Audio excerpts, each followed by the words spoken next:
Ira, I'll turn it over to you to start off. Okay, thanks, Rick. And thank you for everyone for taking some time out today. I know it's a busy schedule, lots of choices, lots of things to do, and really appreciate you, again, attending.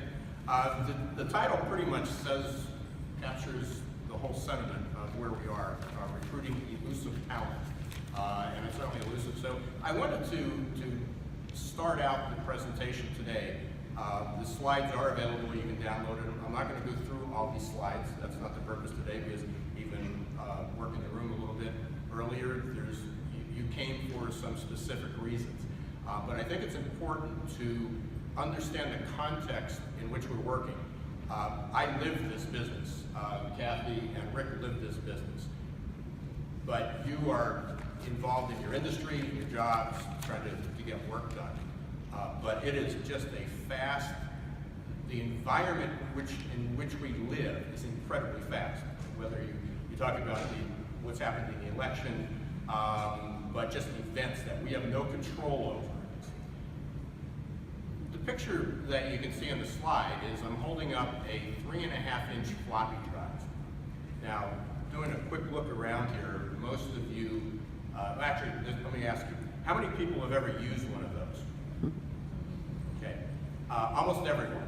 Let me tell you that the people that you're trying to hire that are under 25 years old have never touched or felt one of those. They don't know what that is.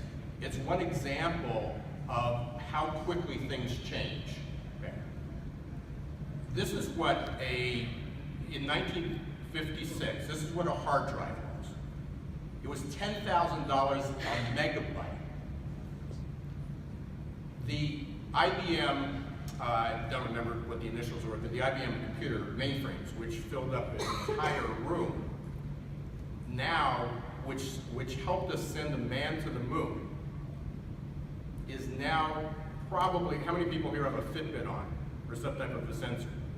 Yeah, a couple hands who went up. There is more computer power in a Fitbit than there was in sending a man to the moon. In 2016, you can see what the cost and the size has been minimized to. Now, the importance isn't that it's shrunk in price and shrunk in cost. It's that what took 60 years to accomplish is now going to happen probably in the next 6 to 12 months. That's how fast things change on such a massive scale. Okay. Again, some companies that we grew up with and we knew and then all of a sudden went bust was AT&T, Hilton, and Blockbuster, and what do we have today? Comparable companies are Google, Airbnb, and Netflix, and we don't even have the time to spend to talk about artificial intelligence and drones, how it's going to affect your business, how it's going to affect your employee, how you get things done, how it's going to affect work. But behind the scenes, that's the environment in which we are living today. So there are 4 basic trends that basically consume us on a daily basis. The term is called VUCA. It's from the term is now about 25 or 26 years old. The military developed it, and it was to understand after the Berlin Wall fell down, how do they deal with a new world, and obviously with terrorist groups and changing environments and changing demographics and economies. They still have, none of us have figured it out. But the acronym VUCA represents volatile, which we live in. We don't know what's going to happen from moment to moment. It's certainly uncertain, definitely uncertain. It's much more complex, and the difference between complicated and complex is interesting, and most people don't know it. Complex is that there's a set of elements that you put together, but those elements are somewhat predictable. And once you figure the puzzle out, you sort of solve the problem.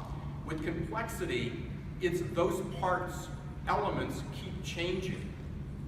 They themselves keep changing.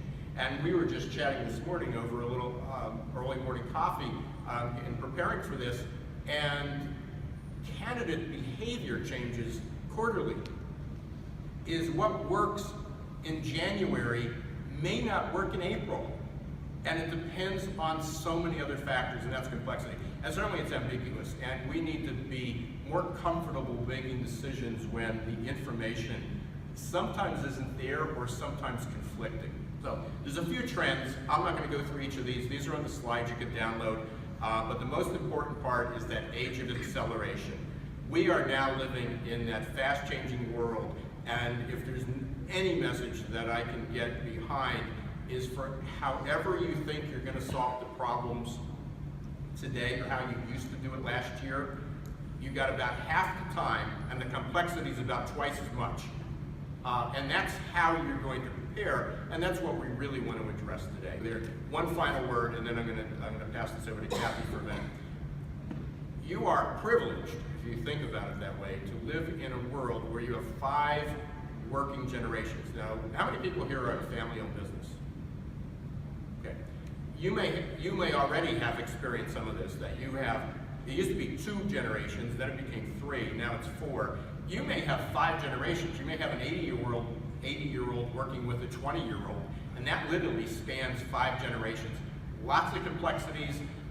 10,000 baby boomers turn 60 years old every day, but 11,000 millennials turn 30. They're not the college kids anymore. They're not the kids that are 20 and 21 and 22 years old. Millennials are now, as of 2017, are now 37 years old. And so it's important to understand that there's a whole other generation that is following the millennials, which is called Generation Z, which is also a different, it's a different makeup. But many of you are still trying to deal with the millennials. Okay. So part of what we're trying to do is bridge the gap today. How do you get from 2016, and many of you are still, no slight on any of you here, but the reality is most companies are still hiring like it's 1990 or 2000. And the reality is it's really, really different in 2016, and it will be very, very different in 2017.